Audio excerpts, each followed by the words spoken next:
Bapak Ibu, kita akan mendengarkan sebuah pujian dari orang-orang yang mengasihi Tuhan. Biarlah pujian ini bisa memberkati kita semua. Persilakan.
Silakan masuk. Permisi, Pak. Oh iya. Saya mau antar minuman. Oh, wah. Silakan, silakan. Oh, iya, iya, iya. Wah, udah lama saya nggak minum ini. Mari, Pak. Oh iya, iya, silakan. Semangat bekerja. Makasih, Pak.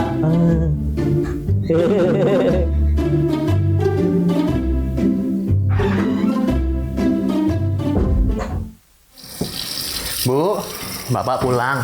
Oh, Bapak udah pulang. Makan dulu, Pak. Iya.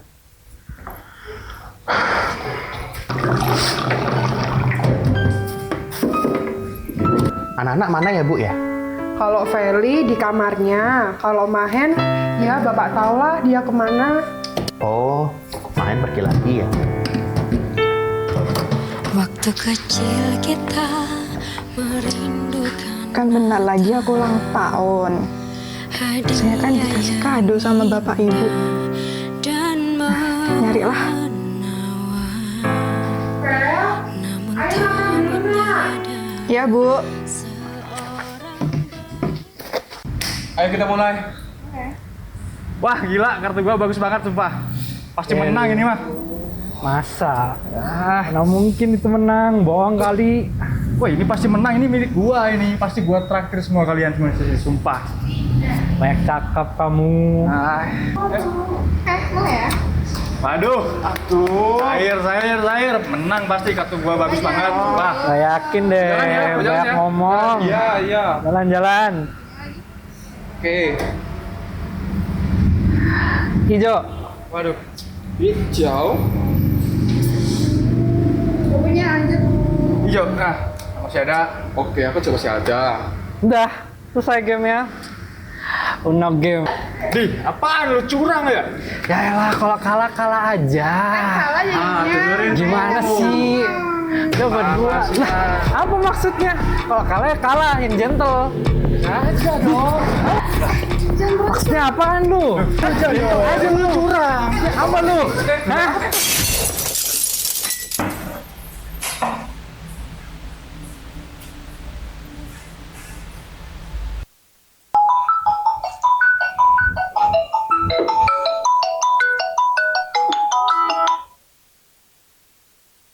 Halo? Halo, selamat siang. Iya? Apakah benar ini dengan orang tua dari saudara Mahen? Ya, betul, saya sendiri. Ada apa ya? Begini Pak, kami dari kepolisian mau menginformasikan kepada Bapak bahwa sekarang saudara Mahen... Walah Bapak, kok berat banget ya Pak ya? Iya, Bu. Ini dihitung-hitung juga nggak cukup, Bu. Pak, Bu. Minggu depan kan ulang tahun aku, sekalian malam Natal. Aku boleh nggak dibeliin ini? Loh, Bapak kenapa, Bu? Maafin Bapak sama Ibu ya Feli. Lah, kenapa? Jadi gini, Vel. Abangmu tuh lagi kena masalah. Dia habis berantem terus ngerusakin barang. Jadi mereka minta ganti rugi.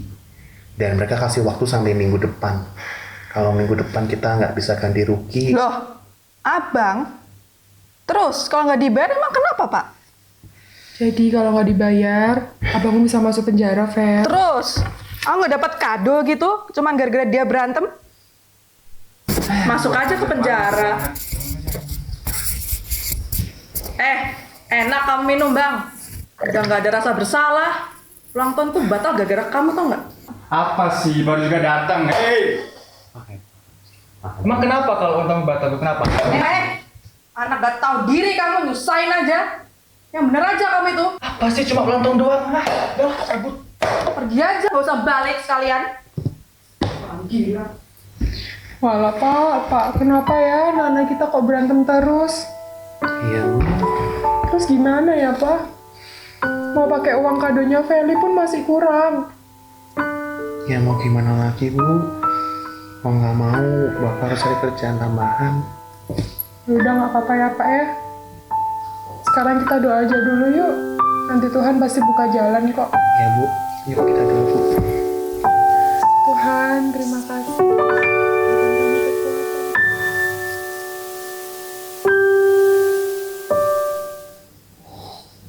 Bu, doain Bapak ya, biar Andi bisa dapat kerjaan tambahan. Amin. Ini ya Pak ya, buat bekalnya. Iya, Bu. Oh iya Pak, ini ada info dari PRT Pak. Wah, puji Tuhan banget ya, Bu ya. Pas kita butuh, ada juga lowongannya. Ya udah, kamu info aja ke Bu RT kalau kita mau ambil lowongannya. Nanti kirimin lokasinya ke Bapak ya. Iya Pak, tuh kan Pak, kalau sama Tuhan itu pasti ada jalan. Semoga sekarang Bapak berangkat kerja, nanti kalau udah dibalas sama Bu RT, Ibu kirim ya Pak ya. Ya udah, Makasih ya Bu ya, kalau gitu Bapak dari Jadi ya Pak ya. yang relakan anaknya disiksa dan disalibkan di bukit Kalvari karena Kelihatan cuan itu. Tunggu. Itu bukannya bapak kamu, Vel? Oh iya, ngapain bapak kamu di situ, Vel? Di tempat sampah kayak gitu. Oh iya, tapi kan kemarin Feli pernah cerita kalau abangnya buat ulah. Mungkin papanya Feli itu kerja tambahan, Kak. Tapi ngapain? Harus kerja di tempat sampah kayak gitu tuh udah jorok, cici, nggak bersih deh pokoknya. Gila nih, Pol. Kan bukan buat aku. Vel, papa kamu keren loh berjuang untuk anaknya. Apa sih? Enggak. Loh, coba tinggal aku. Gimana kemarin main Uno-nya? Gimana, seru nggak? Kalah. Bentar. Itu bapak lu nggak sih? Mana? Iya kan, Bang? Halo, Bapak di tempat sampah situ. Oh enggak, bukan. Iya, jangan-jangan. Bukan. Kalau bapakku sih oke ya kayak gitu kotor-kotoran. Jangan-jangan dia tuh ganti rugi nggak sih gara-gara yang lo berantem kemarin sama Bang Nathan? Gak mungkin, bapak gua cuman sayang sama adik gua aja. Sumpah itu bapak lu. Udah lah, ayo. Tapi tuh beneran deh. Udah. Ih. Woi, Bang. Halo, Bang. Bang, bangun dulu, ntar kesambet loh. Enggak kok, nggak ngelamun gua. Main melamun, tumben amat. Pasti lagi mikirin bapaknya nih. Ya, seorang main sayang bapaknya. Main. Dia Iya apaan kan? sih? Enggak lah. Ngapain lu mikirin? Jangan bohong dong. Apaan sih kalian dah? Sini. Pulang dulu Bang. Sini. Kok ngambek? Loh, tumben. Nggak pulang jam 3 pagi lagi. Nggak berantem-berantem dulu. Enak ya jadi kamu. Jadi anak nggak baik aja dibelain sama bapak.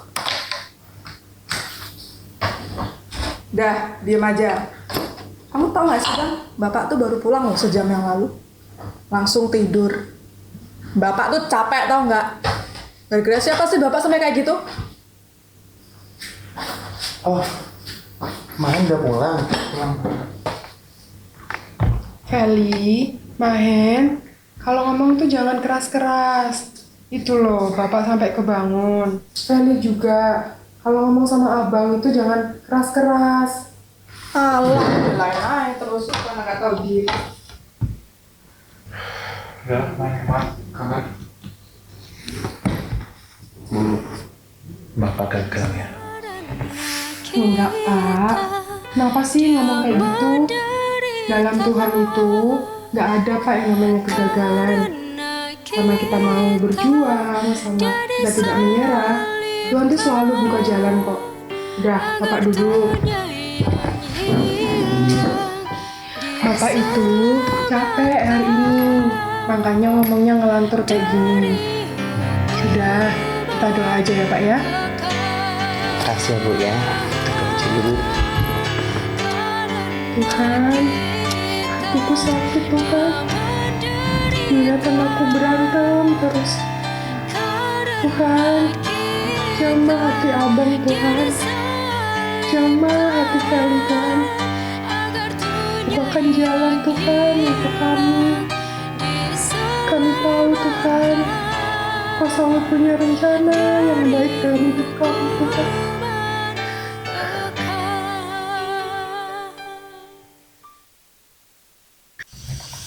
Kali, tolong tata ini nak.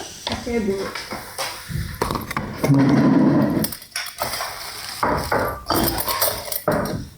Bu, Iya Mak, kabar gembira Bu. Mahen udah dimaafin, ganti ruginya diterima Bu. ya ampun Pak. Aduh, Puji Tuhan ya Pak ya. Iya. Tuhan Yesus baik banget sama keluarga kita ya Pak ya. Akhirnya ya. Aduh, puji Tuhan ini kabar baik banget buat keluarga kita. Mahen mana ya? Eli, ini tuh kabar baik bukan cuma untuk ibu sama bapak aja nak. Ini tuh kabar baik untuk keluarga kita, Fel. Tuhan baik banget sama keluarga kita kan. Iya, Fel. Ini tuh kabar baik. Bukan cuma buat Abang, tapi buat kamu juga. Ya kan Abang nambah. Aku kabar kamu. Adik, selamat ulang tahun ya. Maafin abang. Abang nggak bisa ngasih yang ada di sini. Oh, jadi kamu ingat sama ulang tahunku? Pak, maafin abang ya. Abang tahu pada saat maafin abang ya.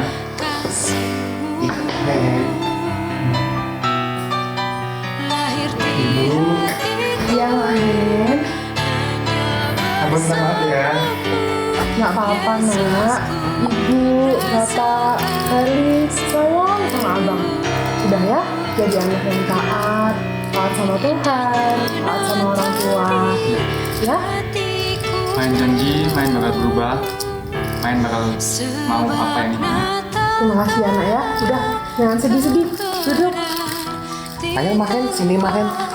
Yesus baik banget. Di malam Natal ini kita bisa berkumpul, kita bersuka cita itu karena Tuhan sangat baik. Kita bisa ngerayain ulang tahunnya Felix.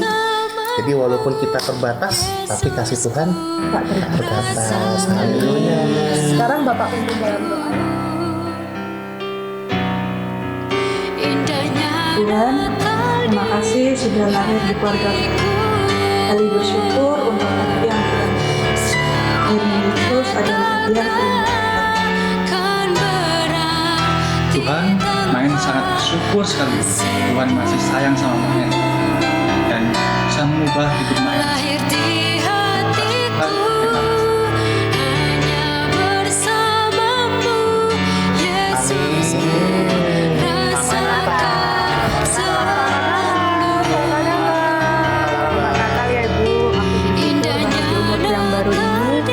Tuhan kasih kado yang terindah.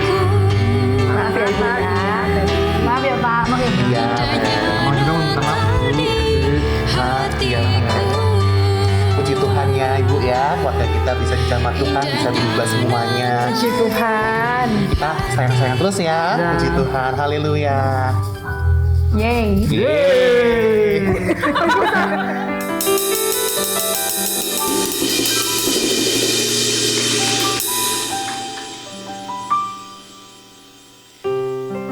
Shalom Bapak Ibu Saudara sekalian yang dikasihi Tuhan.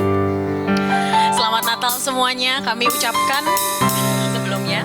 Ya, tidak terasa 6 hari lagi kita sudah menutup tahun 2025 ya. Pasti banyak proses, banyak hal seperti yang tadi di video ditampilkan oleh remaja muda. Bahwa apapun yang terjadi, kami rindu dari lagu yang akan kita bawakan ini. Ada satu lirik yang berkata, hanya bersama Yesus kurasakan selalu damai Natal itu di hatiku. Jadi saya rindu biarlah sepanjang tahun 2026 kita bisa merasakan damai Natal. Karena kita berjalan bersama Tuhan yang selalu mencukupkan apa yang kita butuhkan. Bahkan yang tidak kita pikirkan, tidak pernah dilihat, itu yang disediakan bagi setiap kita yang mengasihi Dia.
Seperti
Sebab dia sudah hadir bagi kita.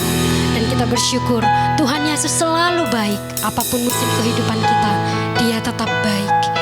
Terima kasih Tuhan. Terima kasih buat kebaikan-Mu. Terima kasih buat sukacita, buat semua yang Tuhan berikan bagi kami. Kami mau terus menyembah-Mu Tuhan. Kami mau terus memuji-Mu. Terima kasih Bapa. Engkau sangat baik.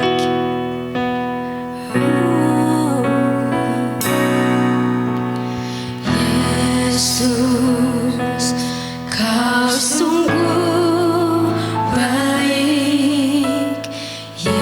Yesus, nama-Mu indah. Yesus, ku cinta Kau selalu. Ku tinggikan, ku agungkan selamanya.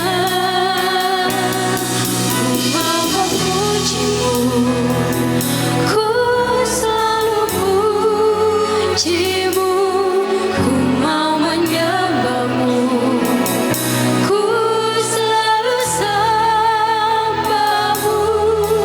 Kau yang layak terima semua pujian, kemuliaan hanya bagi Tuhan. Kami bersyukur buat kebaikan-Mu Bapa.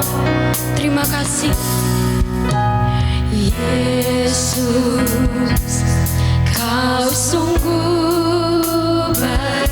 Nama-Mu mulia.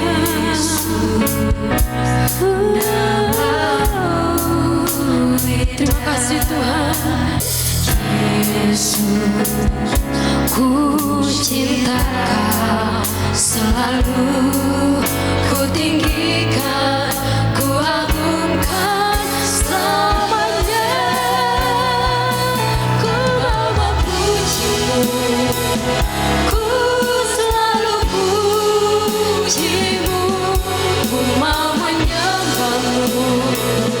ku selalu sembahmu, Kau yang layak terima semua pujian, kemuliaan. Mari Bapak Ibu kita bangkit berdiri sama-sama, sembah Raja di atas segala raja.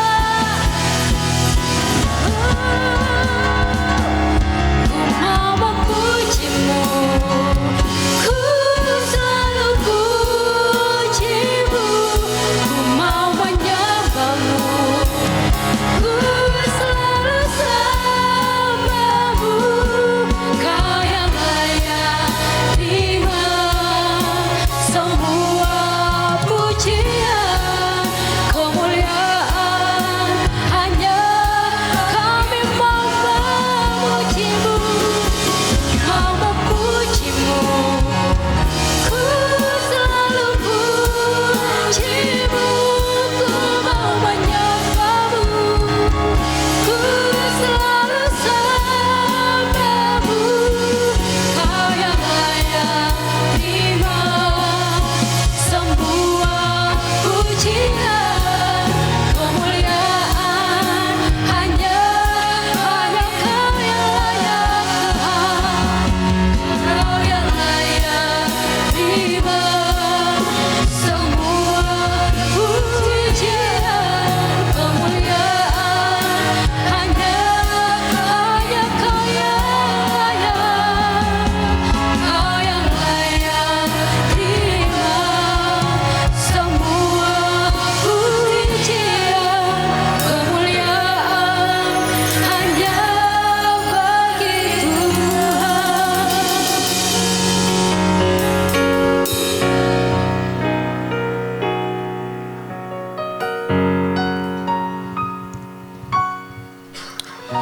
Bapak, kami mengucap syukur buat pagi ini.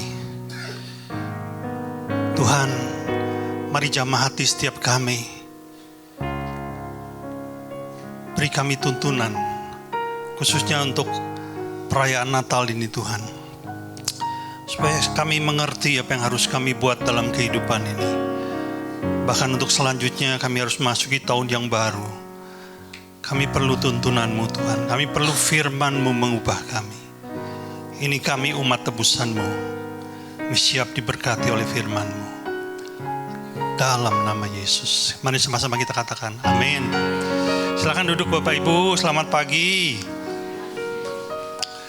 Haleluya. Saya ucapkan selamat Natal kepada kita semua di tempat ini. Boleh coba jabat kiri kanan sebelah saudara, katakan selamat Natal. Haleluya. Ya. Puji Tuhan.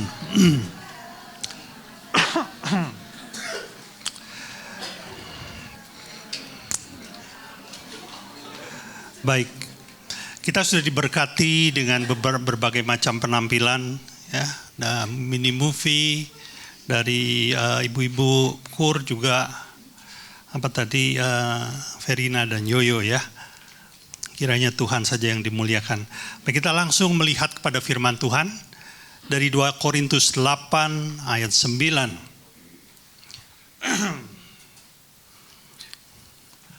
Bunyinya demikian. Karena kamu telah mengenal kasih karunia Tuhan kita Yesus Kristus, bahwa Ia yang oleh karena kamu menjadi miskin, sekalipun Ia kaya, supaya kamu menjadi kaya oleh karena kemiskinannya. Saudara, adakah saudara tahu siapa orang terkaya saat ini di dunia? Ada yang tahu? Waduh, itu yang jawab itu mengikuti perkembangan. Boleh tampilkan fotonya, tolong? Ya, ada yang kenal dengan orang ini, saudara? Saya juga nggak kenal. Tapi menurut data terakhir, ini data yang saya lihat melalui website di internet tanggal 22 Desember 2025, jadi beberapa hari yang lampau ya, bahwa orang ini punya nilai kekayaan sebesar 750 miliar dolar. itu kalau dirupiahkan setara dengan 12.400 triliun rupiah per 22 Desember 2025. Nah, seandainya uang itu semua dimasukkan ke bank, saudaraku ya, didepositokan, itu bunganya per tahun 22 miliar dolar, bunga per tahun. Lalu kalau bunga per tahun itu dibagi lagi 365 hari, maka orang ini menikmati bunganya saja satu hari itu 1 triliun rupiah. Satu hari. Bangun tidur 1 triliun. Bangun tidur 1 triliun. Dan kalau dia mau beli mobil, saudaraku, dia bisa beli mobil tiap menit ganti selama 24 jam. Dia masuk showroom. Misalnya showroomnya Pak Han gitu. Pak, saya mau beli Alphard. Dia naik 1 menit, bosen kasih aja ke Santoso. Pak, saya mau beli Mercedes. Dia naik 1 menit, bosen kasih ke Jamie. Itu tiap menit dia bisa ganti-ganti mobil dan uang depositnya tidak habis. Bunganya saja, saudaraku. Jadi masuk akal juga kalau yang bersangkutan ini dikatakan orang terkaya di dunia, ya.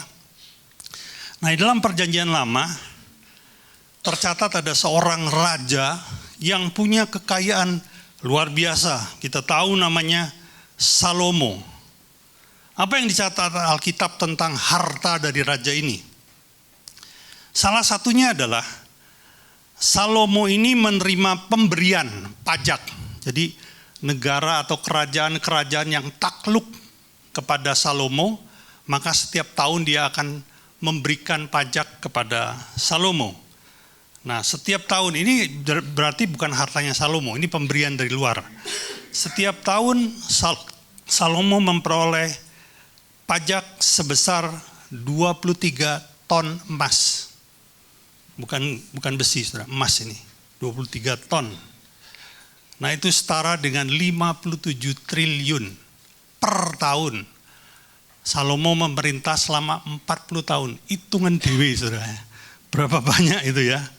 Belum lagi harta yang dimilikinya sendiri. Dikatakan bahwa Salomo membeli kuda-kuda terbaik, itu jumlahnya puluhan ribu kuda, beserta kereta-kereta perang yang terbaik. Saudara perlu mengerti bahwa kuda pada zaman dulu itu kendaraan mewah, saudaraku. Ya, itu kendaraan yang apalagi disertai dengan kereta yang baik, maka itu harganya sangat mahal. Ya kalau zaman sekarang itu sama dengan Ferrari gitu ya. Ferrari kan lambangnya kuda ya, betul ya? Ada yang punya Ferrari di sini? Saya punya 3 di belakang. Ya. Nah, itu kalau hari ini harga Ferrari itu sekitar 10 miliar, saudara, yang baru ya tentunya. Saudara hitung kalau Salomo punya 20.000 ekor kuda itu berapa banyak? Saya nggak perpanjang. Seorang peneliti mengatakan demikian, bahwa Salomo total kekayaannya 5 kali lebih banyak daripada Elon Musk. Saudara bisa bayangkan. Dan Alkitab mencatat, apa sih yang membuat Salomo sedemikian kaya? Mari kita lihat 1 Raja-Raja pasal 3, ayatnya yang ke-13. Bunyinya begini, dan juga apa yang tidak kau minta, aku ini Tuhan, berikan kepadamu, Salomo. Jadi ini ketika terjadi komunikasi antara Salomo ketika sedang berdoa kepada Allah dan Allahnya menjawab. Dikatakan apa? Baik kekayaan maupun kemuliaan, sehingga sepanjang umurmu takkan ada orang seperti engkau di antara raja-raja. Jadi Alkitab mencatat bahwa yang membuat Salomo kaya adalah Tuhan sendiri. Allah pencipta itu yang membuat Salomo demikian kaya. Nah, saudara, 1000 tahun setelah Salomo mati, di sebuah desa tinggallah sepasang suami istri yang sangat miskin. Desa itu bernama Nazaret. Sang suami adalah seorang tukang kayu yang bernama Yusuf dan istrinya adalah Maria. Mereka adalah keluarga yang sangat miskin. Pada masa itu Israel menjadi daerah jajahan dari kerajaan Roma. Dan kaisar yang memerintah bernama Agustus. Kaisar Agustus. Agustus membuat sebuah keputusan pada satu ketika, dikatakan bahwa semua orang yang berada di bawah kekuasaan kerajaan Roma harus mendaftarkan diri di kota kelahirannya masing-masing. Tentunya termasuk Yusuf dan Maria. Nah, kebetulan Yusuf ini dilahirkan di Bethlehem. Ya, jadi Yusuf ini keturunan Daud, lahir di Bethlehem. Maka Yusuf pun harus balik ke desa kelahirannya. Dan kalau saudara memeriksa di internet, saudara akan mendapati bahwa jarak dari Nazaret ke Bethlehem itu adalah sekitar 100 km, saudaraku. Jarak yang pendek buat kita ya, tapi tidak demikian buat mereka. Dan satu-satunya kendaraan yang mereka miliki adalah seekor keledai. Karena masa itu kendaraan yang paling murah adalah keledai. Maka dengan uang seadanya mereka mulai berangkat ke Bethlehem. Itu membutuhkan waktu antara 24 sampai 48 jam perjalanan. Dan pada saat itu Maria didapati sedang hamil tua ya. Jadi tentunya perjalanannya nggak bisa cepat-cepat. Dan ketika mereka sampai di Bethlehem, mereka mencari kamar penginapan yang termurah, saudaraku. Kenapa demikian? Karena memang mereka nggak punya uang banyak. Tapi Bethlehem pada waktu itu sedang padat-padatnya. Jadi tidak ada lagi kamar yang murah yang tersisa. Tapi saya mau bilang pada saudara, seandainya saja mereka mau menyewa kamar yang termahal, masih ada. Sayangnya mereka nggak punya duit. Jadi mereka nggak bisa ambil kamar yang termahal. Jadi apa yang mereka buat? Nah, Yusuf ini kan lahir di Bethlehem. Dia punya beberapa teman lama, teman mainnya dulu. Lalu dia coba hubungi satu demi satu. Kamu masih punya kamar kosong nggak? Kalau ada, aku mau nginep dong semalam aja. Tapi ternyata semua teman yang dihubunginya itu juga penuh. Karena mereka kedatangan kerabat semua dari luar kota yang mau ikut sensus, saudaraku. Bilang, sorry sih. Nggak ada kamar kosong, Sup. Beneran nih, sorry banget. Dan akhirnya Yusuf kebingungan, lalu mencari kemana kira-kira ya. Dia bilang, kalau aku sendirian sih nggak masalah lah tidur di pinggir jalan. Ini masalahnya istriku ini lagi hamil tua nih, gimana? Nah, waktu dia mencari-cari, nah dia melihat ada sebuah kandang yang isinya cuma 2-3 ekor domba. Harusnya kandang itu bisa menampung 20-30 ekor, tapi cuma 2-3 ekor. Jadi ada ruangan yang agak luas di sana. Mungkin pada masa itu karena Bethlehem lagi rame, banyak domba disembelih ya. Dan akhirnya dia mengunjungi satu rumah yang letaknya persis bersebelahan dengan kandang domba itu. Lalu dia ketuk pintunya, dia bertanya, apakah Anda pemilik kandang domba itu? Ternyata memang iya, saudaraku. Pemilik rumah itu adalah pemilik kandang domba itu. Lalu singkat cerita, Yusuf minta izin, boleh nggak saya nginep semalam aja di sana? Karena istri saya sedang hamil tua. Dan karena kasihan, dibilang, iya silakan. Tapi di situ kotor dan tidak ada ranjang, tidak ada tempat bertidur. Dia bilang nggak apa-apa, yang penting kami nggak kehujanan, nggak kepanasan. Dan mulailah mereka masuk, tidur di tempat itu.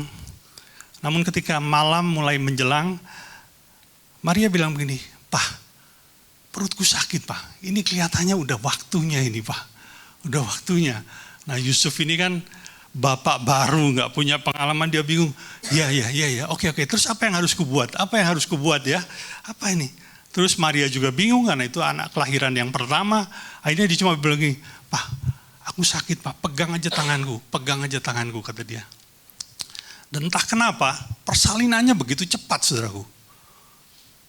Anak itu lahir, digendong oleh Yusuf, dan ketika digendong, mamanya bilang, suamiku jangan biarkan dia kedinginan, cari kain balut dia agar dia hangat, dia bilang gitu.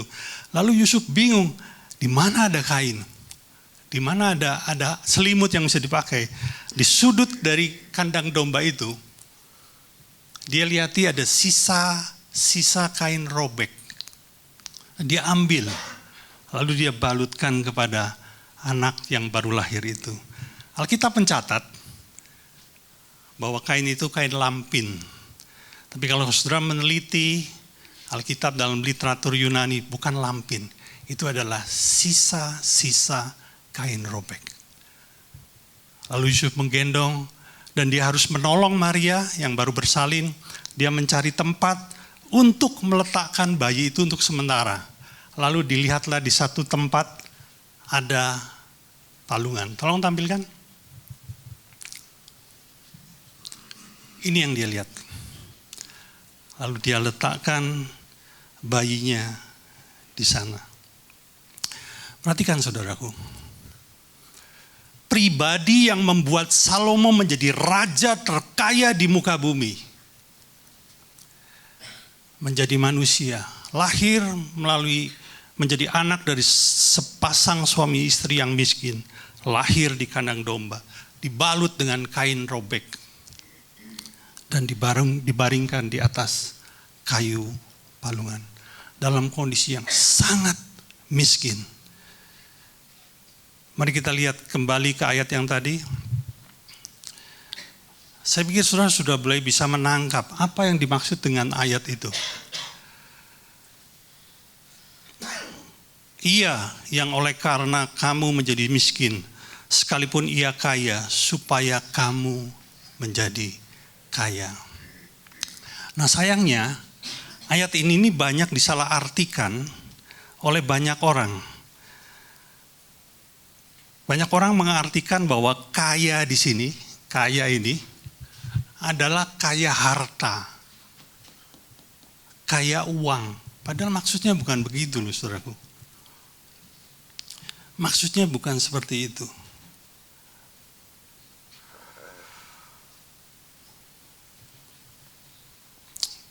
Tahun yang lampau, ada sepasang suami istri. Mereka adalah orang Yahudi yang terpandang, punya usaha dan kekayaan yang cukup banyak. Mereka baru menikah dan punya anak yang masih kecil berumur 4 tahun.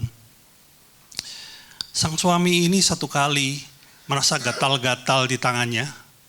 Lalu dia garuk, oh ini mungkin karena kotor aja. Dia mandi tanpa memerhatikan lagi. Tapi besoknya terasa gatal lagi. Dan dia mulai lihat ada satu bercak kecil berwarna putih di tangannya. Ini mah mungkin karena eksim panu aja gitu ya. Eksim panu lah. Dikasih salep dan dia biarkan. Tapi keesokan harinya gatalnya bertambah parah dan bercaknya bertambah luas. Lalu dia mulai bingung, sebenarnya ada apa ini? Lalu dia pergi kepada tabib. Tabib bilang begini, setelah mengevaluasi, jangan-jangan kamu kena kusta loh. Tapi yang bisa menentukan kamu kusta atau tidak, itu hanya imam. Jadi kamu harus pergi kepada imam, cek apakah betul kamu kena kusta. Dan sudah tahu apa yang dibuat oleh bapak ini keesokan hari pergi ke Bait Allah dan menemui salah seorang imam. Dia bertanya, apa yang ada di kulit saya? Dan dievaluasi, bahkan imam ini berkata, coba minggu depan kita lihat perkembangannya, saya baru bisa bikin keputusan. Minggu depan bapak ini datang lagi, dilihat lagi, dan ketika dicek lagi, imam ini berkata, Anda positif kusta. Saya beri waktu 1 hari untuk mengambil hal-hal yang perlu saja, dan kamu harus tinggalkan istrimu, anakmu, temanmu, pekerjaanmu, dan tinggal di tempat orang khusus kusta.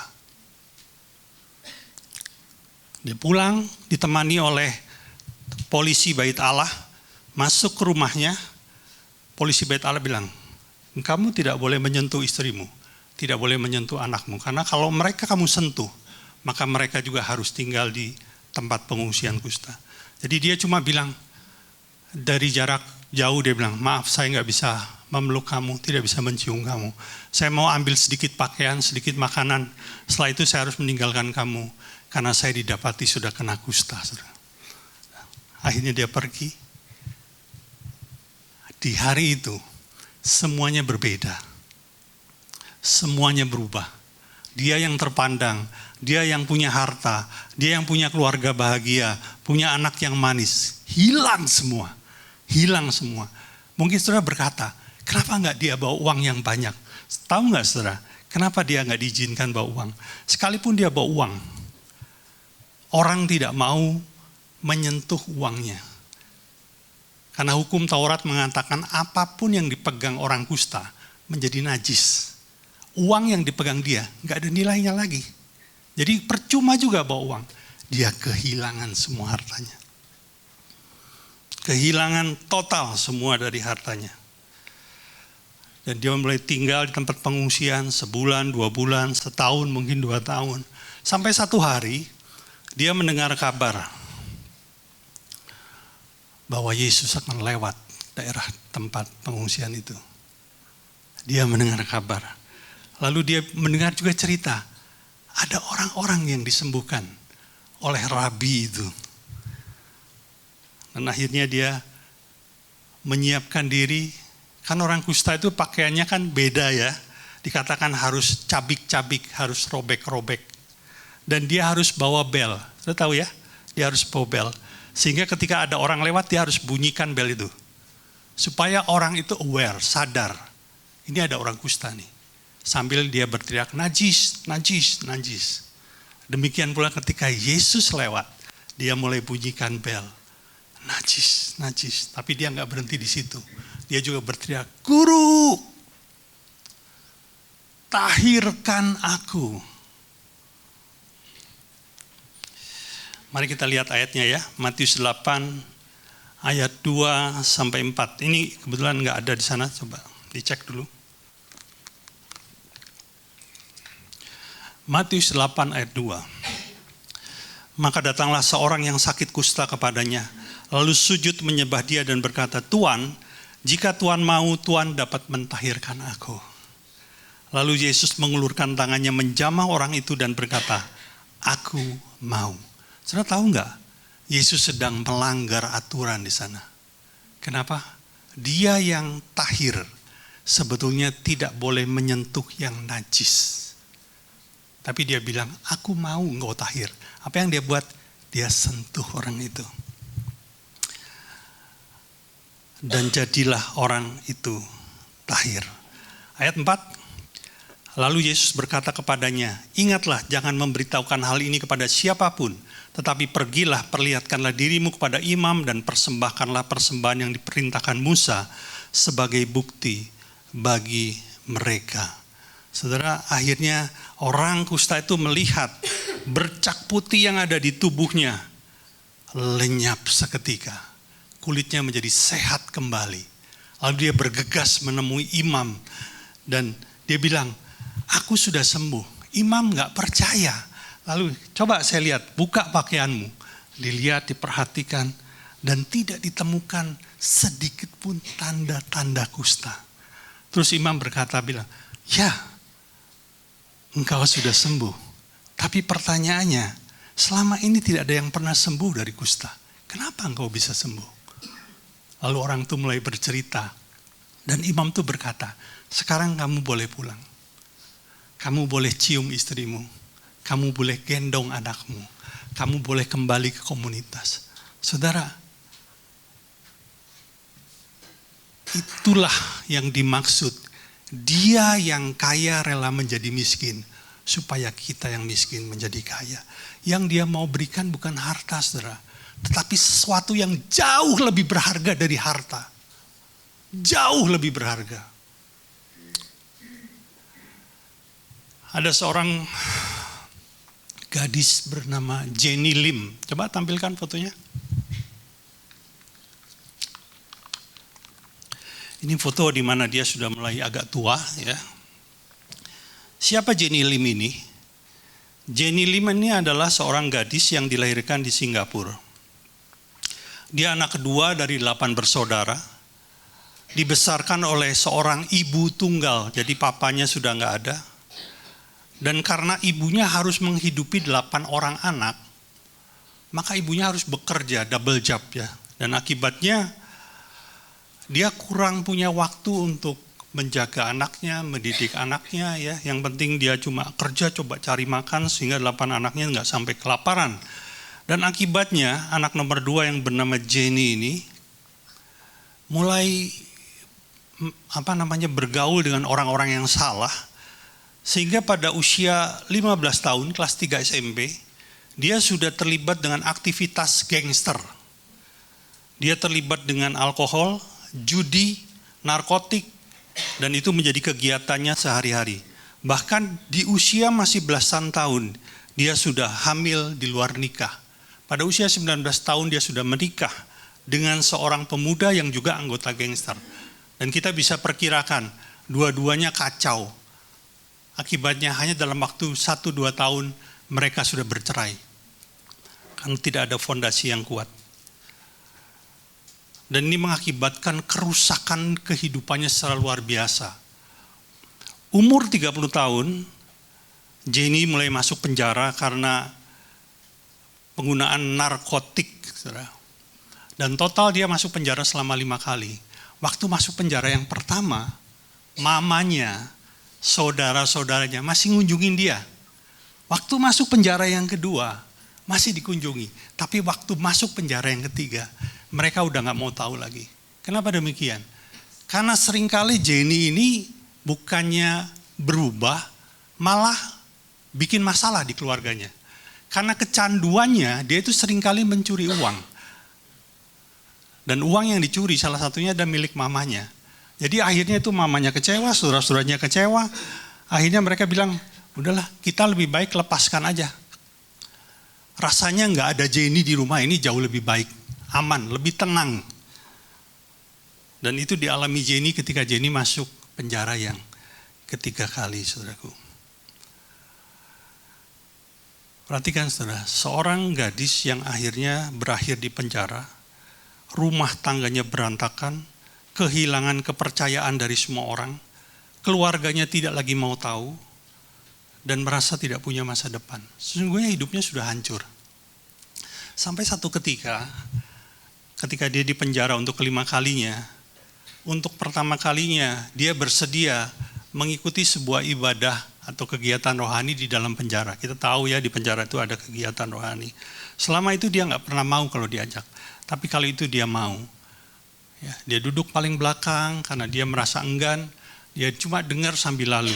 Ketika pendeta selesai berkhotbah, ada sesuatu yang dia agak kaget, karena pendeta ini turun dari mimbar, lalu berjalan terus menuju ke belakang, dan dia menyalami Jenny, lalu dia bilang begini, sekalipun tidak ada lagi orang yang peduli padamu, Tuhan peduli padamu dan mengasihimu.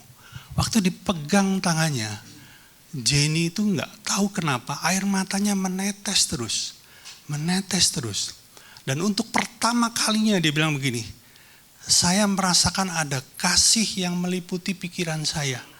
Ada satu ketenangan yang tidak pernah saya rasakan pada hari itu. Dan tahu saudara, itu menjadi sebuah titik balik. Keesokan harinya Jenny punya kerinduan untuk baca Alkitab. Punya kerinduan untuk ingin tahu tentang siapa Yesus. Karena sesungguhnya Jenny lahir dari keluarga Buddha yang tidak mengenal Tuhan. Dan dia mulai menggali itu. Sampai singkat cerita ketika dia keluar dari penjara, hal yang pertama dia lakukan adalah dia mencari pekerjaan. Lalu dia mulai melayani di sebuah gereja. Saya persingkat saudaraku ya. Singkat cerita hubungan keluarganya dipulihkan. Mamanya mau menerima dia, kakak-kakaknya mau menerima dia, adik-adiknya mau menerima dia. Bahkan hubungan dengan anak-anaknya juga dipulihkan. Tidak berapa lama setelah saudara-saudara kandung Jenny yang Buddha melihat perubahan dalam kehidupan Jenny, mereka juga ikut percaya kepada Kristus. Dan Jenny punya sebuah pekerjaan sederhana dan akhirnya melayani di penjara wanita sampai mendapat penghargaan dari negara karena kontribusinya dalam membimbing para napi perempuan. Dapat penghargaan saudara dari negara. Hidupnya dipulihkan. Masa depannya dipulihkan. Kepercayaannya hilang, dipulihkan. Dan itu jauh lebih berharga daripada uang. Untuk itulah ia yang kaya rela menjadi miskin supaya kita menjadi kaya. Itulah kekayaan yang sebetulnya Tuhan mau untuk kita miliki. Dan untuk itulah dia bersedia lahir di kandang domba. Haleluya. Saya mohon para singer, WL bisa maju. Mari kita satukan hati sebentar, saudaraku.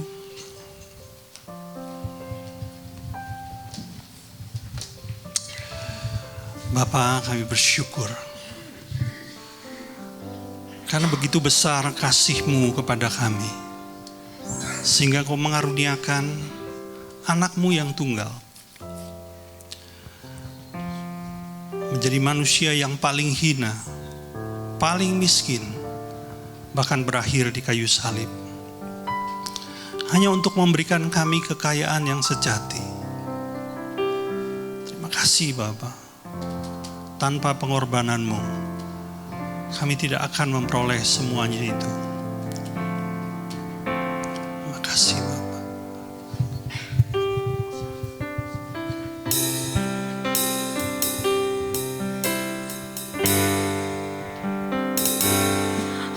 Hosana, Hosana, Hosana bagi Raja. Hosana, Hosana, Maha Tinggi Rajaku. Yes, Lord. Hosana, Hosana, Hosana bagi Raja. Hosana,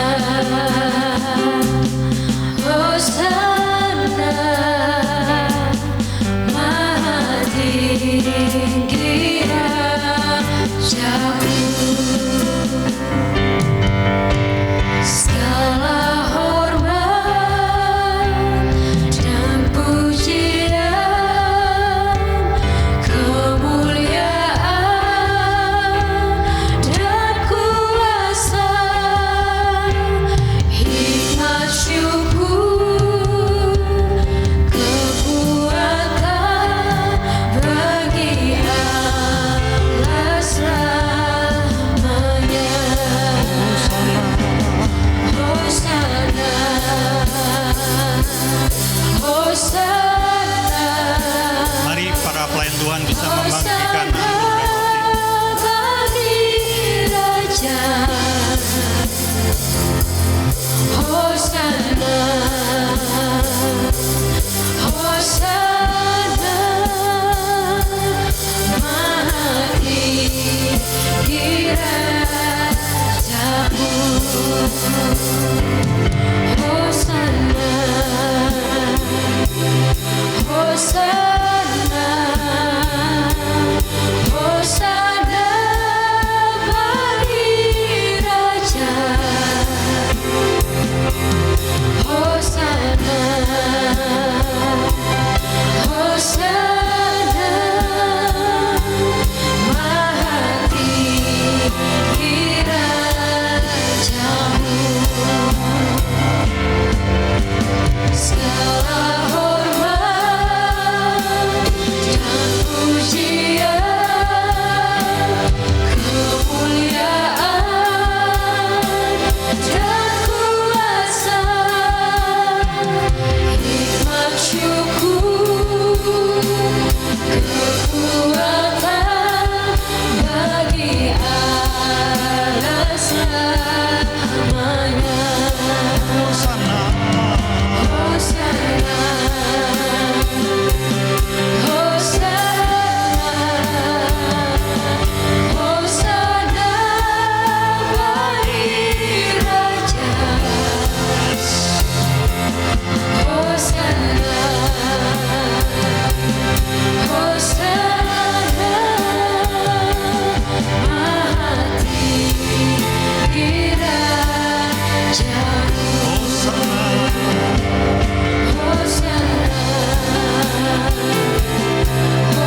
kita akan menerima perjamuan kudus.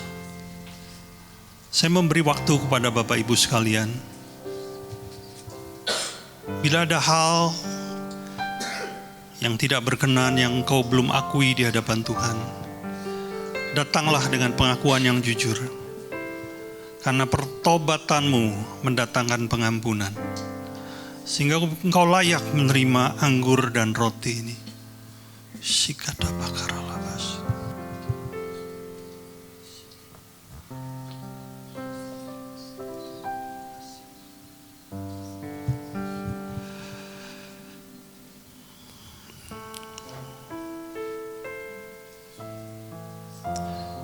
Mari kita angkat roti di atas kepala kita. Sebab apa yang telah kuteruskan kepadamu telah aku terima dari Tuhan, yaitu bahwa Tuhan Yesus pada malam waktu ia diserahkan, mengambil roti dan sudah itu ia mengucap syukur atasnya. Ia memecah-mecahnya dan berkata, inilah tubuhku yang diserahkan bagi kamu. Perbuatlah ini menjadi peringatan akan aku. Jemaat yang dikasihi Tuhan, bukankah roti yang kita pecah-pecahkan ini adalah persekutuan kita dengan tubuh Kristus? Mari kita makan dalam namanya.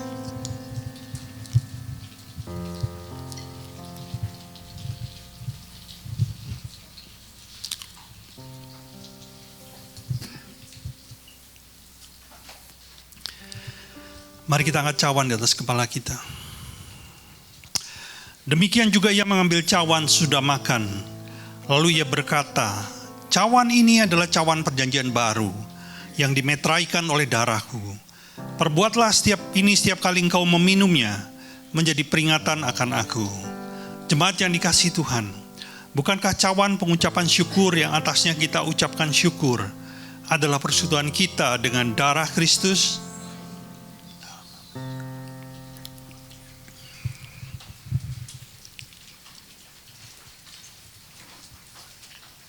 Hosana,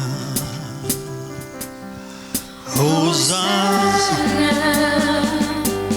Hosana bagi Raja. Yes, Lord. Hosana, Hosana, Maha tinggi Rajamu.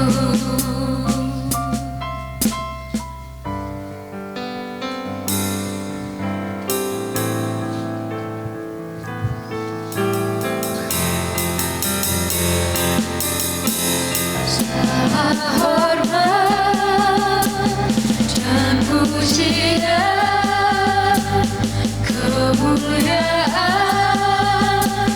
dan kuasa, hikmat syukur, kekuatan bagi Allah Sang. Hosana,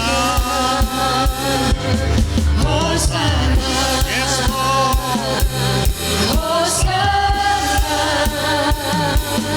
Hosana bagi Raja. Hosana, Hosana, Maha tinggi Rajamu. Biar musik saja. Anda boleh menyalakan lilin ini. Mari kita angkat di atas kepala kita.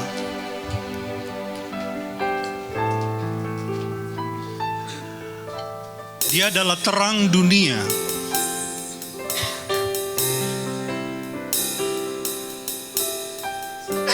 Yang bersedia lahir di dalam hati kita.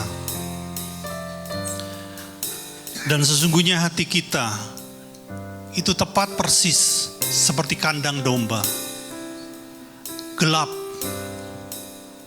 kotor. Tidak ada satupun yang baik.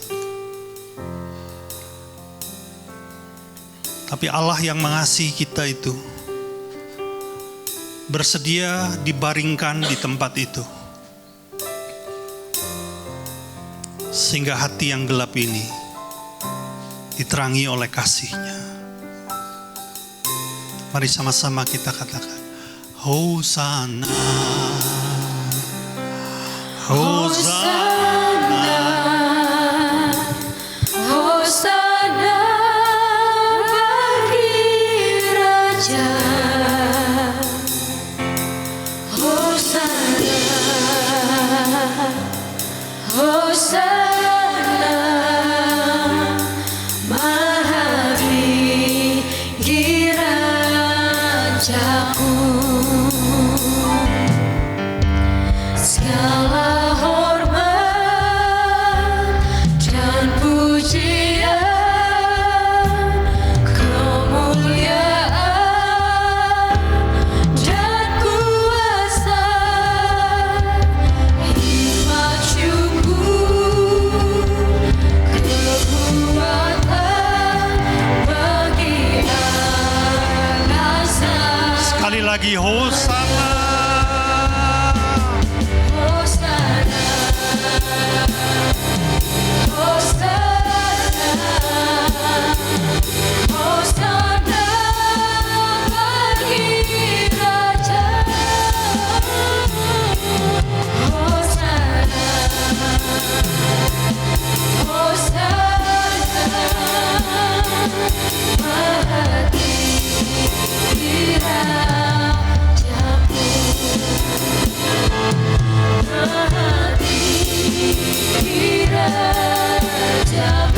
Yes, Lord.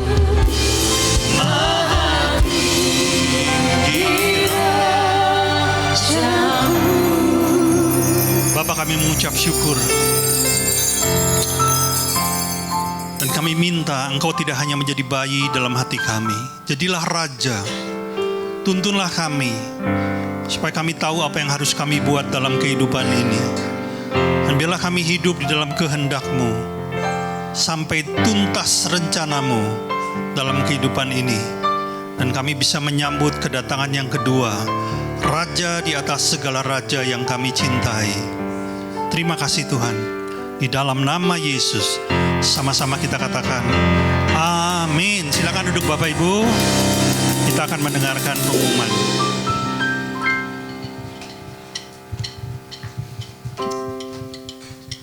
Shalom. Atas nama GB Hope kami mengucapkan selamat Natal untuk kita semua. Saya akan masuk dalam pengumuman. Bagi Bapak Ibu yang ingin memberikan persembahan dapat mengambil amplop yang ada di depan Bapak Ibu dan memasukkannya dalam kotak persembahan yang ada di depan setelah ibadah selesai. Ibadah Natal hari ini dapat diakses secara online melalui YouTube yang linknya akan dibagikan melalui grup WhatsApp gereja. Gereja mengundang seluruh jemaat untuk menyembah Tuhan di rumah masing-masing setiap hari jam 8 malam untuk meningkatkan kehubungan yang intim dengan Tuhan. Bapak Ibu jemaat bisa mengundang seluruh anggota keluarga untuk terlibat dalam penyembahan. Ibadah raya diadakan pada hari Minggu di tempat ini setiap hari Minggu jam 8.30. Dan sebelum menutup ibadah ini, saya ingin menginformasikan bahwa setelah ibadah selesai akan diadakan sesi foto bersama. Bapak Ibu dapat mengikuti arahan dari para pelayan Tuhan setelah ibadah selesai untuk bisa penempatan foto bersamanya ya. Itu aja, saya undang Bapak Ibu untuk bangkit berdiri. Kita akan menutup ibadah dengan berdoa. Tuhan Yesus yang baik, kami sangat bersyukur. Engkau begitu baik buat kami. Engkau begitu mengasihi kami bahkan rela. Engkau yang mulia menjadi hina, menjadi manusia demi menyelamatkan kami Bapa. Kami sangat bersyukur karena Engkau begitu mengasihi kami. Dan karena kebaikan-Mu juga kami boleh beribadah, berkumpul, memuji meninggikan nama-Mu hari ini. Dan kami juga menerima berkat-Mu yang luar biasa melalui persembahan pujian, penampilan, bahkan firman-Mu yang Kau berikan hari ini. Biarlah yang kami terima hari ini bisa menjadi rema yang menuntun setiap kehidupan kami untuk menjalani setiap firman dan kehendak-Mu Tuhan. Kami juga berdoa bagi yang menyampaikan firman-Mu, Bapak Gembala kami Pak Hari. Berkatilah penggembalaannya, pelayanannya, kesehatannya, sehingga dalam hidupnya nama-Mu dipermuliakan.